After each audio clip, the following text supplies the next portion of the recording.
Selamat pagi Bapak Ibu Saudara yang terkasih di dalam Tuhan. Shalom. Bersyukur sekali hari ini kita sudah memasuki 1 Maret 2026. Minggu pertama di bulan ini. Dan bulan-bulan ini saudara kita membahas satu tema. Khususnya terkait dengan leadership. Dan hari ini kita membahas satu, bangkit menjadi pemimpin. Saudara, biarlah hari ini kita boleh siapkan hati kita untuk menyambut firman Tuhan ini, boleh menuntun kita menjalani bulan ini dan hari-hari ke depan. Mari kita buka Nehemia 1, ayat 1 sampai 4. Saya baca ayat 1, saudara-saudara ayat 2, kita baca bergantian karena ayatnya pendek saudara.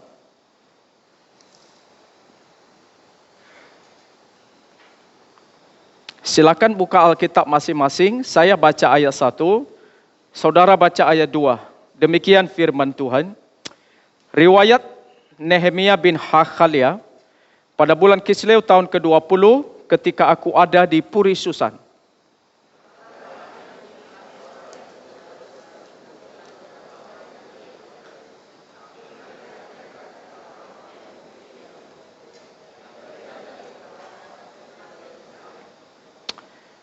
Kata mereka kepadaku, orang-orang yang masih tinggal di daerah sana, yang terhindar dari penawanan, ada dalam kesukaran besar dan dalam keadaan tercela.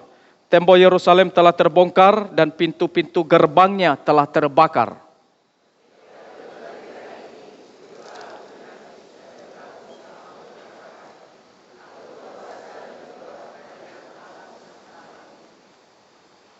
Mari lihat ayat 11. Satu lagi ayat 11, kita baca bersama-sama ya. Ayat 11, kita baca sama-sama. 1, 2, 3. Ya Tuhan, berilah telingamu kepada doa hambamu ini, dan kepada doa hamba-hambamu yang ikhlas takut akan namamu, dan biarlah hambamu berhasil hari ini, dan mendapat belas kasihan dari orang ini. Ketika itu aku ini juru minuman raja. Demikian saudara pembacaan firman Tuhan buat kita. Saudara, saya mulai dengan sebuah hal yang saya pikirkan, bahwa memang kalau kita amati dunia sekitar kita, boleh kita katakan saudara, tidak semua tapi sebagian masyarakat, termasuk orang Kristen, memang hidup dalam ketidakpedulian. Acuh tak acuh, tidak peka. Dulu ada istilah yang mungkin kita sering dengar itu EGP, emang gue pikirin. Jadi kalau kita lihat kasih banyak orang menjadi dingin. Dalam Matius 24 ayat 12 itu mengatakan, karena makin bertambahnya kedurhakaan, kasih kebanyakan orang akan menjadi dingin. Jadi saudara, kasih yang dingin akhirnya nggak peka. Baik terhadap penderitaan sesama, sehingga ada dalam keegoisan. Dan kalau kita lihat saudara, akhirnya tidak mau diganggu, direpotkan, dibebani. Dan bahkan mungkin saudara, lebih menonjolkan individualisme. Jadi urusan masing-masing. Mungkin dia melihat ada sebuah masalah, tapi dia berasa itu bukan tanggung jawabnya. Saudara-saudaraku yang terkasih dalam Tuhan, saya gak tahu saudara melihat hal seperti itu. Tapi saya coba untuk melihat dan mengamatinya saudara-saudara. Nah saudara-saudara misalnya ya, satu yang viral nih akhir-akhir ini misalnya ya, ini dia nih. Seorang alumni penerima beasiswa dari Lembaga Pengelola Dana Pendidikan, LPDP, namanya itu Dwi Sasetianingtyas. DS inisialnya. Jadi dia upload di Instagram gitu ya. Anaknya dapat paspor. Dan dia bilang begini saudara. Cukup saya saja yang WNI. Anak-anaknya jangan. Kita usahakan anak-anak paspornya kuat WNA. Itu dapat kewarganegaraan Inggris. Saudara, menuai banyak kritikan sebenarnya. termasuk pemerintah loh. Bukan hanya netizen, masyarakat Indonesia, termasuk pemerintah. Kenapa saudara? Karena dianggap mungkin kurang berkontribusi kepada negara. Dan mungkin juga dianggap hutang budi kepada bangsa ini. Karena beasiswa yang didapatkan saudara itu kan dari pajak masyarakat Indonesia. Dan bahkan kalau kita lihat saudara, suaminya yang lagi studi juga dapat beasiswa dari LPDP. Dan kalau tidak salah pemerintah itu ada mengatakan dana itu mesti dikembalikan beserta bunganya. Kenapa saudara-saudara? Ada ketidakpekaan sebenarnya. Ketidakpekaan secara publik. Dia flexing. Pamer, saudara. Pamer karena anaknya bangga, saudara. Jadi keluarga negara lain. Inggris. Nah saudara-saudara, akhirnya mungkin pemerintah itu mulai mengatur bagaimana pemberian terhadap dana LPDP ini. Supaya tidak disalahgunakan oleh mereka yang tidak terlalu bertanggung jawab. Tapi saudara begini ya, kalau kita lihat. Ini satu sikap yang saya lihat memang kurang peka. Dengan apa yang terjadi dengan kondisi masyarakat, khususnya juga di Indonesia ini. Maka saudara kalau kita perhatikannya, sikap seperti ini sebagai kontras dengan Nehemia. Saudara Nehemia pada waktu dia mendengar tentang negaranya yang sedang ada di dalam kesukaran yang besar. Saudara kita perhatikan Nehemia itu, justru dia sangat peka. Hatinya begitu peduli, begitu empati, bahkan dia beraksi. Apa yang dia dengar saudara? Dari saudaranya sebangsa dan dari saudara-saudaranya, dia tahu negaranya itu temboknya lagi hancur. Perlu dibangun. Dan mereka ada di dalam kesukaran yang sangat besar. Mereka secara rohani perlu dipulihkan, perlu ditolong. Dan pada waktu Nehemia mendengar itu saudara, meskipun sebenarnya dia sudah ada posisi yang bagus. Dia seorang juru minuman raja di kerajaan Artasasta. Di Puri Susan saudara. Tapi dia tidak flexing. Dia tidak pamer, saya sudah dapat posisi yang bagus di negara lain. Justru yang dia lakukan saudara, ketika dengar bangsanya sendiri menderita. Ada dalam kesukaran besar. Apa yang dia lakukan saudara? Ayat 4 itu, justru ketika aku dengar berita ini, duduklah aku. Aku menangis. Aku berkabung. Aku berpuasa. Aku berdoa kepada Allah. Saudara coba perhatikannya. Ini respons. Ini reaksi. Jadi dia tahu negaranya lagi susah nih. Dan reaksinya, dia mau berkata, aku itu duduk, aku sampai menangis gitu loh. Aku sangat sedih. Kenapa bangsaku seperti ini? Dan mereka perlu ditolong, mereka perlu dilayani. Saudara dia tidak hanya mendengar, tapi kemudian dia ada satu aksinya itu.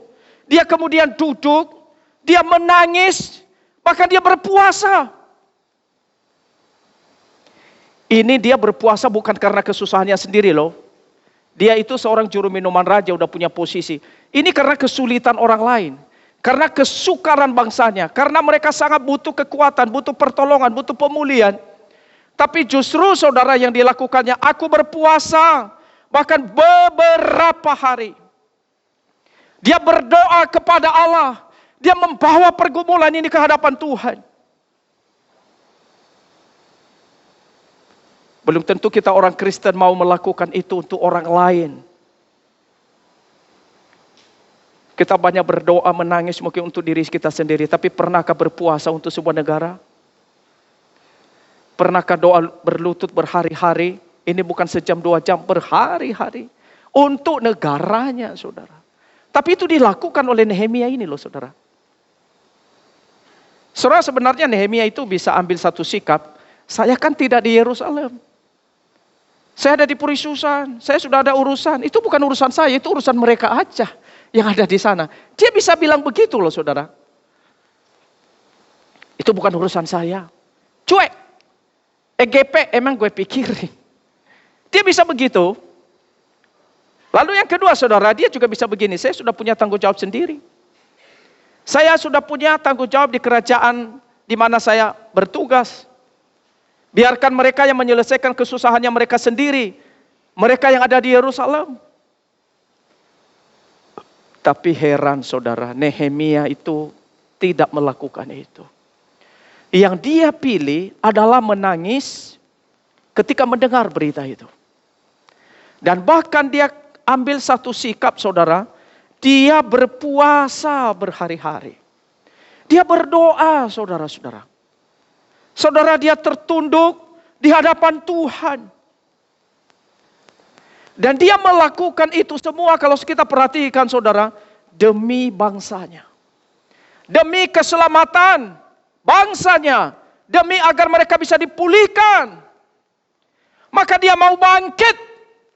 Dia bangkit melayani. Meskipun itu dia baru mulai dengan doa saudara. Tapi hatinya telah digerakkan oleh satu gerakan. Dia meresponi bukan cuek. Tapi dia ambil satu sikap. Aku mau. Beban mereka itu juga adalah bebanku. Kesulitan mereka itu juga adalah kesulitanku. Tangisan mereka, tangisan juga buat saya. Hidup mereka yang lagi bergumul, itu pun juga adalah bagian dari pergumulan aku. Saudara, ini hati yang luar biasa. Maka dia melihat saudara, dirinya sebagai orang yang sudah mengenal Tuhan. Dia juga tahu tanggung jawabnya. Saya telah kenal siapa Allah. Saya tahu Tuhan, pemilik umat Israel. Saya juga mau bangkit, mau berikan diri, mau berdoa, bahkan mau diriku dipakai oleh Tuhan. Dia mau bangkit menjadi pemimpin, bangkit menjadi pelayan. Saudara-saudaraku yang dikasihi oleh Tuhan, hatinya yang mau melayani, yang tergerak itu, surah dimulai dari dia terbeban, mendengar, lalu begitu terbeban, akhirnya dia beraksi saudara. Nanti kalau baca kitab Nehemia, kita lihat Nehemia ini dipakai Tuhan membangun tembok Yerusalem. Saudaraku yang terkasih dalam Tuhan, Nehemia tidak flexing ketika dia sudah mendapatkan satu pekerjaan yang bagus. Hidupnya sudah lebih baik dari yang sebelumnya. Tapi justru dia peduli saudara-saudara. Dia sangat peduli dengan sesama, dia memperhatikan. Apa kesusahan, kesulitan bangsanya. Saudara, sikap flexing itu pamer ya saudara-saudara ya. Saudara, ini adalah satu sikap yang memberikan satu kita indikasi. Orang yang suka pamer ya, suka flexing itu ada indikasinya saudara. Berarti tidak peka terhadap kesulitan orang lain. Coba sekarang perhatikan medsos. Apa isinya? Instagram, Facebook, TikTok, apalagi saudara? Serat tidak semua orang yang upload di sana memang flexing. Tapi sebagian flexing. Sebagian flexing, pamer saudara. Pamer dia punya harta ini, harta itu. Makanya banyak anak pejabat ditangkap sama pemerintah kan. Kok tiba-tiba foto anaknya pejabat, foto di mobil yang sangat mewah, akhirnya diselidiki nih. Kan banyak yang ketahuan kan, belakangan, tahun lalu kita lihat. Karena memang flexing. Tapi bagaimana kita anak-anak Tuhan, saudara? Saudara, orang yang flexing itu pamer diri. Pamer diri. Dan dia kurang peka, kurang peduli dengan kesulitan orang lain. Saudara, waktu misalnya ya, seseorang yang duit tadi itu dia flexing ya saudara ya. Karena memang anaknya dapat kartu ya, paspor sebagai warga negara asing gitu. Memang bangga saudara, bangga. Tapi saya mencoba memperhatikan begini saudara ya. Karena beberapa, mungkin bulan Januari itu ya, awal-awal kalau nggak salah. Kita mendengar satu kisah, anak SD gantung diri karena nggak bisa beli buku. Di Nusa Tenggara Timur, bener ya. Kalau saudara perhatikan. Saya nggak tahu saudara waktu dengar kisah itu, tapi saya waktu dengar ya, saya sedih sekali. Saya coba bandingkan dengan diri saya waktu saya kecil juga sekolah SD, pernah susah. Tapi saudara-saudara, kayaknya nggak bisa beli buku. Tapi anak itu karena dia begitu susah saudara, nggak bisa beli buku, akhirnya gantung diri di pohon mangga atau jambu atau apa ya, saya kurang tahu. Tapi saudara itu menyedihkan sekali saudara. Nah saya mencoba kemudian melihat kisah ini saudara, kalau sementara mungkin ada orang yang terima dana LPDP saudara. Dia menikmati kemewahan beasiswa dari pajak masyarakat. Tapi sementara ada satu anak, bahkan beli buku aja nggak sanggup. Saudara ini membaca situasi publik sekarang ini. Masih beranikah flexing? Kau yang menerima saudara. Masih berani pamer? Sebagian saudara, mungkin mereka yang terima dana LPDP, itu adalah anak-anak orang kaya. Dan sebenarnya mereka nggak perlu dibantu pun dapat beasiswa LPDP.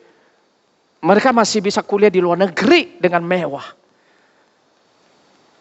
Tapi sementara ada satu anak beli buku, pensil, nggak sanggup.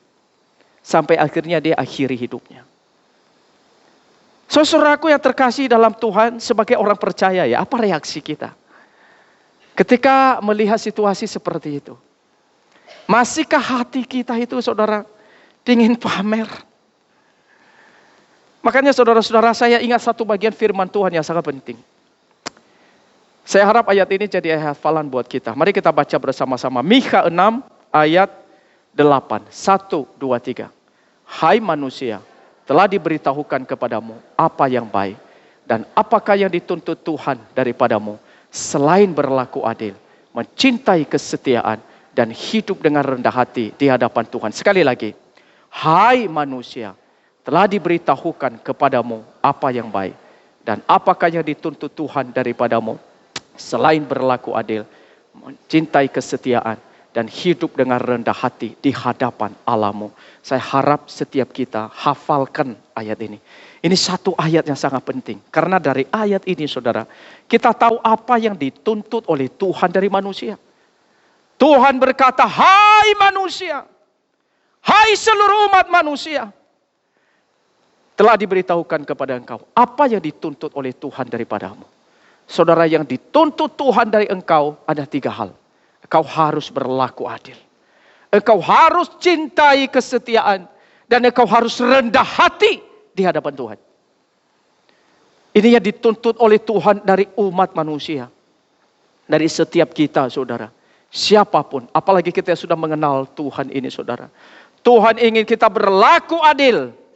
Berlaku setia. Mencintai kesetiaan. Dan berlaku rendah hati. Serah apa itu adil? Adil itu berarti bertindak sesuai hukum Tuhan. Jangan anggap rendahlah, merendahkan orang lain. Mesti bela mereka yang lemah. Apa itu mencintai kesetiaan?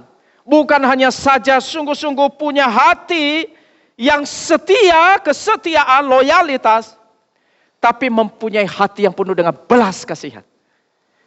Orang yang penuh belas kasihan gak mungkin pamer saudara-saudara. Flexing gitu. Dan rendah hati. Rendah hati itu berarti tidak angkuh, tidak sombong. Tetapi bergantung kepada Allah saja.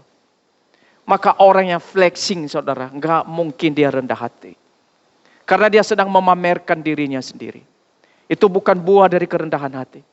Saudara, yang dituntut oleh Tuhan kepada kita, bagaimana kita berlaku adil. Bagaimana kita membela, menolong mereka yang lemah. Yang lagi terpuruk, bagaimana kita peduli dengan mereka saudara-saudara. Bagaimana kita punya hati yang penuh dengan belas kasihan. Belas kasihan jadi gaya hidup kita. Dan bagaimana kita penuh dengan kerendahan hati. Rendah hati itu berarti kita bergantung kepada Tuhan. Dan kita peka dengan keadaan, dengan situasi sesama kita. Dan Nehemia saudara-saudara punya sikap seperti ini. Nehemia berlaku adil. Dia berlaku setia. Dia rendah hati, saudara. Makanya kita melihat di ayat keempat ini dia berkata, ketika aku dengar bangsaku sendiri, tembok Yerusalem telah roboh rusak. Mereka perlu dibangunkan. Mereka perlu ditolong. Maka apa yang dilakukan oleh Nehemia? Aku mau bangkit. Aku mau melayani mereka. Makanya dia berkabung, saudara-saudara. Dia duduk, dia menangis. Dia berpuasa berhari-hari. Saudara, ini adalah hati yang penuh dengan belas kasihan. Maka kita perhatikan ya, Nehemia itu bukan hanya saja mendengar. Tapi setelah mendengar lalu dia mengetahui. Setelah mengetahui, lalu dia beraksi, doa. Lalu dia turun tangan. Dia betul-betul bekerja, saudara. Membangun tembok itu. Nanti boleh baca kisah Nehemia 2 seterusnya, 3, 4. Kita akan melihat bagaimana Nehemia menyediakan dirinya sebagai jawaban Tuhan atas pergumulan bangsanya. Saudaraku yang kekasih di dalam Tuhan, apa yang diinginkan oleh Tuhan kepada kita adalah punya hati yang peduli. Punya hati yang mencintai kesetiaan, berlaku adil dan rendah hati. Maka mari koreksi diri kita masing-masing. Sudahkah kita ini berlaku adil? Sudahkah kita ini penuh dengan belas kasihan? Sudahkah saudara rendah hati di hadapan Tuhan? Apakah saudara menjalani hidup seperti itu sehari-hari di dalam hidup saudara? Saudara, ini panggilan kita. Karena saudara, pada waktu Tuhan Yesus datang, Tuhan Yesus itu memberikan satu pernyataan yang sangat penting. Di dalam Matius 25, ketika penghakiman itu, maka yang Tuhan Yesus tanya kepada mereka yang kemudian dihakimi oleh Tuhan, saudara tahu itu adalah terkait dengan kepedulian. Tuhan Yesus bilang begini, pada hari penghakiman itu saudara, Yesus bilang begini, ketika orang-orang itu ada di hadapannya, lalu dia berkata, ketika aku lapar kamu memberi aku makan. Ketika aku haus kamu beri aku minum. Ketika aku jadi orang asing, kamu beri aku tumpangan. Ketika aku telanjang, kamu beri aku pakaian. Ketika aku sakit, kamu melawat aku. Ketika aku di dalam penjara, kamu kunjungi. Jadi apa yang sebenarnya Tuhan Yesus itu mau katakan? Bahkan kemudian di akhir zaman, saudara. Justru yang Tuhan Yesus tanyakan, engkau sudah peduli belum kepada sesamamu? Engkau sudah menolong belum sesamamu? Hidupmu sudah menjadi berkat belum? Lalu orang-orang itu kan bertanya, sejak kapan kami tahu kamu susah, kamu sulit ini, lapar, haus gitu. Kamu dalam penjara. Tuhan Yesus kasih satu jawaban, saudara. Di dalam Matius 25 ayat 40, Yesus itu memberikan jawabannya luar biasa. Dia bilang begini, dan raja itu akan menjawab mereka, aku berkata kepadamu, sesungguhnya segala sesuatu yang kamu lakukan untuk salah seorang dari saudaraku yang paling hina ini, kamu telah melakukannya untuk aku. Saudara-saudara, sangat-sangat luar biasa.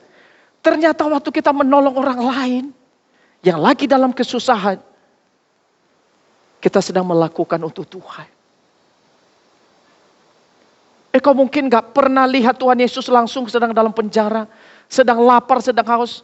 Engkau gak pernah lihat. Tapi mari sekarang coba perhatikan. Orang-orang yang ada di sekitar kita yang sedang lapar, haus, sedang menderita, sedang susah. Saudara, jangan-jangan mereka sedang dikirim oleh Tuhan ke tengah-tengah kita untuk menolong mereka. Dan itu Tuhan Yesus mau katakan ketika engkau menolong mereka.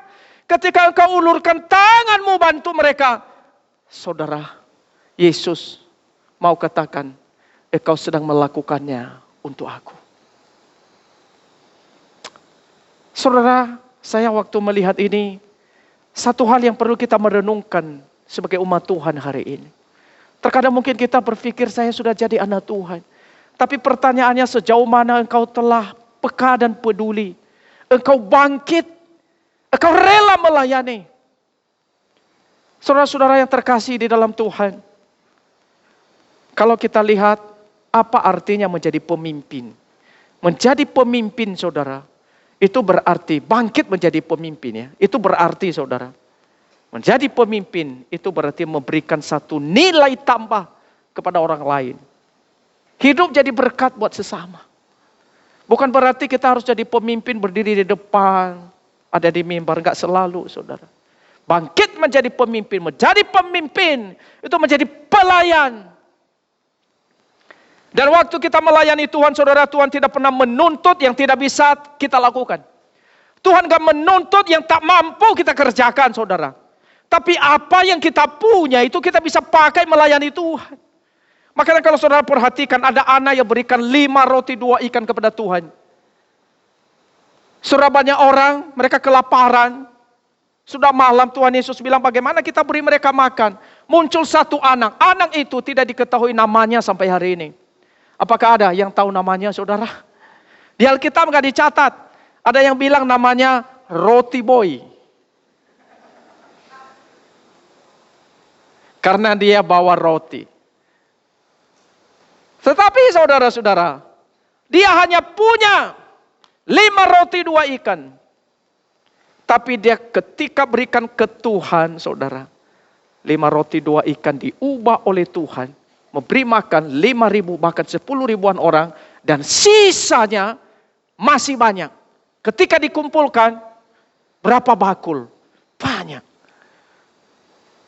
Saudara, apa yang dia punya dia serahkan ke dalam tangan Tuhan. Dan kita tahu Tuhan kita maha kuasa.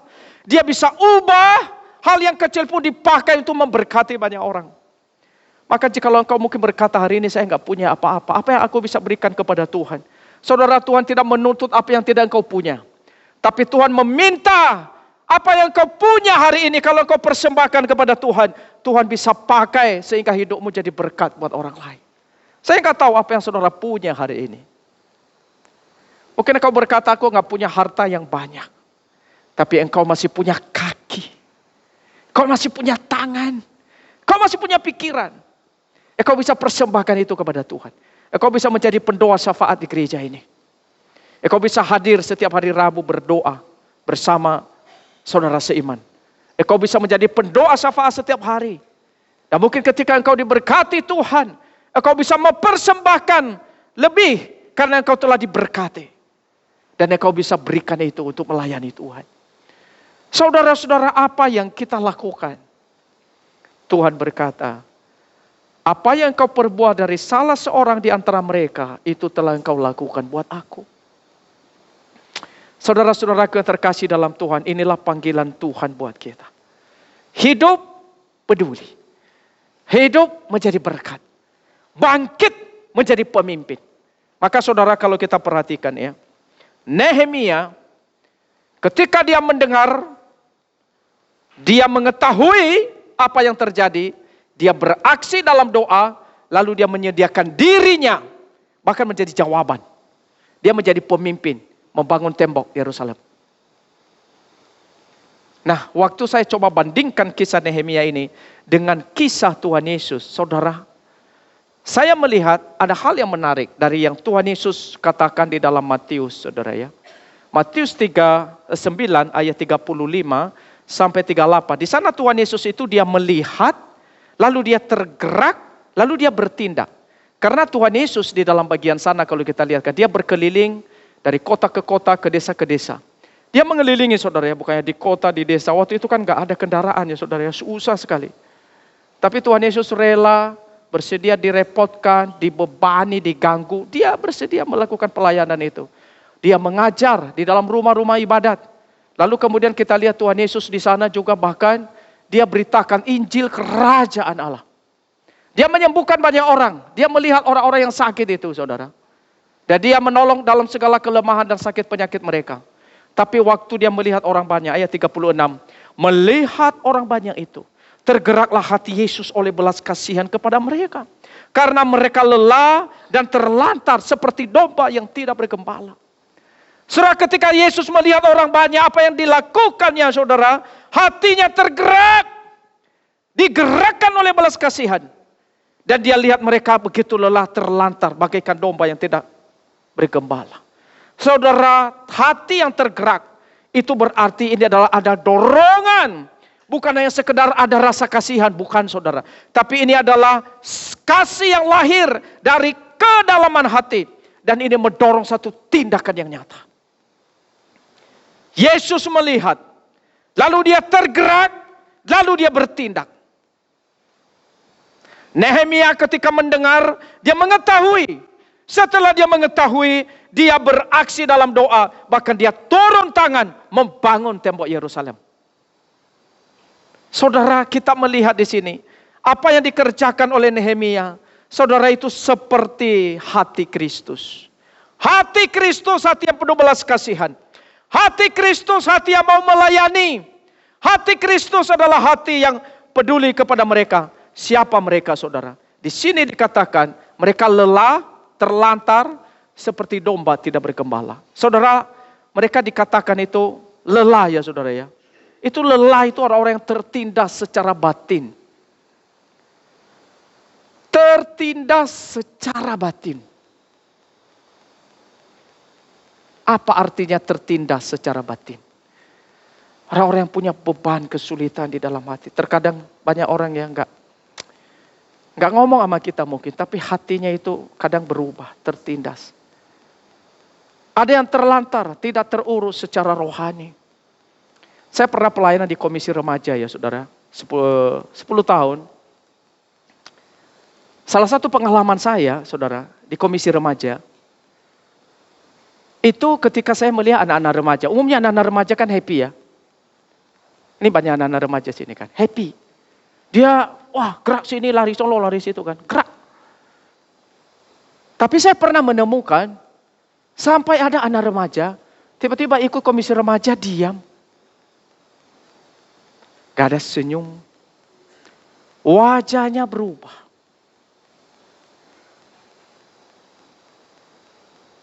Kalau nggak peka ya saudara, itu bahaya. Maka harus peka. Saya mau kasih tahu kepada saudara yang punya anak remaja. Ketika anakmu udah mulai berubah, dari yang tadinya happy, tiba-tiba jadi diam. Saudara, Anda sebagai orang tua jangan diam. Pasti ada sesuatu terjadi dalam hidupnya. Dan saya sudah mengalami pengalaman itu. Ketika kita tanya, ternyata dia punya pergumulan berat. Mereka lelah, tertindas secara batin. Hati-hati saudara. Di sini banyak anak-anak remaja. Kalau engkau anak remaja, lebih baik kamu curhat ya. Sama orang tua atau teman yang engkau anggap lebih dewasa rohaninya. Itu bahaya saudara kalau disimpan. Yang punya pergumulan-pergumulan tertentu. Jadi banyak yang tertindas secara batin. Terlantar, tidak terurus secara rohani. Seperti domba tanpa gembala, kehilangan arah. Itu yang Tuhan Yesus lihat. Jadi bukannya saja miskin ekonomi, tapi mereka kosong rohani, kebingungan hidup. Dan di sekitar kita banyak orang mungkin sedang berjalan. Tapi sementara mereka sebenarnya orang-orang terlantar. Maka Tuhan Yesus bilang, siapa yang bangkit yang bisa menolong mereka? Siapa yang bisa mengarahkan, membimbing mereka? Maka apa kata Tuhan Yesus? Kata Yesus saudara, tuaian memang banyak, tapi pekerjanya sangat sedikit. Tuaian itu begitu luas, tapi siapa yang mau bekerja untuk pekerjaan Tuhan ini? Saudara, kita baru saja melakukan pelayanan Imlek Carol ya. Kita sangat bersyukur untuk pelayanan ini, menjangkau 26 keluarga. Kalau dikali 2 itu sudah ada mungkin 50-an orang, bahkan ada yang 3-4 orang satu rumah. 50-70-an orang jiwa-jiwa yang belum kenal Tuhan kita telah layani. Mereka hadir, baik di minggu lalu, hari Kamis kemarin. Kita harap nanti mereka ikut di ulang tahun gereja lagi. Sebagian di antara mereka telah angkat tangan, terima Kristus hari Kamis kemarin, waktu perayaan Imlek di sini. KKR. Saudara-saudara yang terkasih dalam Tuhan. Di sisi lain kita senang. Tapi saya mau katakan, apakah kita puas dan merasa cukup? Saudara, belum. Karena masih banyak yang belum kita layani. Masih banyak. Di sekitar kita masih banyak mereka yang sangat lelah, terlantar. Mereka seperti domba tanpa gembala. Siapa yang melayani mereka? Siapa yang siap diutus menjangkau mereka? Maka Tuhan Yesus berkata, siapa yang akan menolong? Tuaian itu banyak, tapi pekerjaannya sedikit. Maka Tuhan Yesus bilang gini, minta kepada Tuhan yang punya tuaian, supaya dia kirimkan pelayan-pelayan untuk tuaian itu. Maka saudara-saudaraku yang kasih dalam Tuhan, Tuhan Yesus meminta kita berdoa. Berdoa, Tuhan kirimkan. Kalau bisa berdoa, Tuhan pakai si A, si B, dan si C. Sebutkan namanya. Setuju saudara? Setuju ya? Sebutkan nama si A, si B, si C. Setuju? Setuju? Kok nggak ada yang setuju sih? Mestinya setuju ya? Harus setuju. Tuhan pakai si A, si B, dan si C. Tapi itu doa yang egois, saudara. Nggak cukup kita hanya doa begitu. Nehemia di dalam doanya tadi, saudara, justru dia bilang begini, ya Tuhan, berilah telinga kepada doa hambamu ini, dan kepada doa hamba-hambamu yang rela takut akan namamu. Biarlah hambamu berhasil hari ini, dan mendapat belas kasihan dari orang ini. Dia tidak hanya doa buat orang lain, tapi dia mulai berdoa, Tuhan ini aku. Buat aku berhasil, boleh melayani bangsa ini. Bisa jadi berkat buat mereka. Buat aku berhasil, dan boleh mendapat belas kasihan. Itu dia minta pertolongan dari raja, saudara. Raja Artasasta. Supaya diizinkan kembali ke Yerusalem. Membangun tembok Yerusalem. Saudara-saudara yang terkasih di dalam Tuhan. Kita perlu berdoa untuk orang lain. Tapi enggak cukup. Kita perlu doa bagi diri kita sendiri. Kita perlu berdoa, Tuhan, pakai aku. Bangkitkan aku. Supaya aku tergerak. Punya hati yang penuh belas kasihan. Aku mau direpotkan. Aku mau diganggu. Aku mau dibebani. Demi pekerjaan Tuhan. Aku mau menyediakan diriku. Saudara, doa-doa seperti ini yang dibutuhkan oleh gereja hari ini. Bukan hanya saja kita berdoa untuk orang lain sebagai jawaban dari pergumulan-pergumulan yang ada. Tidak. Tetapi berdoa bagi diri kita sendiri. Kita sendiri sediakan diri. Tuhan, ini aku pakai aku. Aku hanya bisa segini. Tapi aku mau persembahkan kepada Tuhan. Aku hanya bisa melakukan ini. Tuhan, aku mau dipakai. Mungkin engkau hanya bisa datang ke gereja. Bisa sapu-sapu gereja. Setelah itu pun satu persembahan yang kita berikan kepada Tuhan.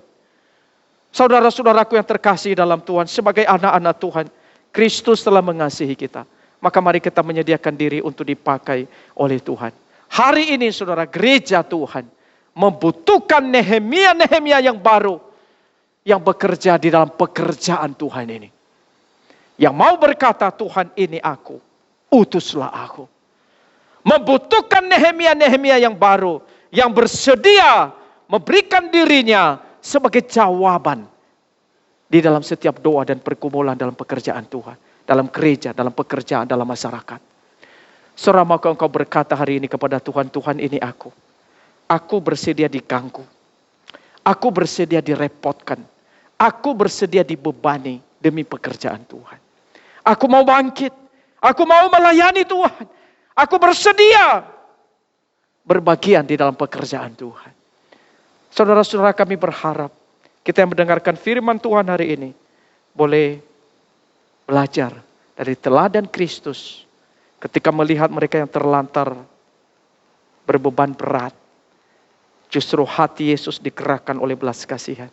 Kiranya hati kita semua digerakkan mengikuti teladan Kristus menjadi berkat bagi sesama. Sehingga mereka yang lelah boleh dapat kekuatan dari kita. Mereka yang mungkin sakit dapat doa, penghiburan dari kita. Kiranya Tuhan memberkati kita, umatnya di tempat ini. Amin. Kita akan masuk di dalam perjamuan kudus.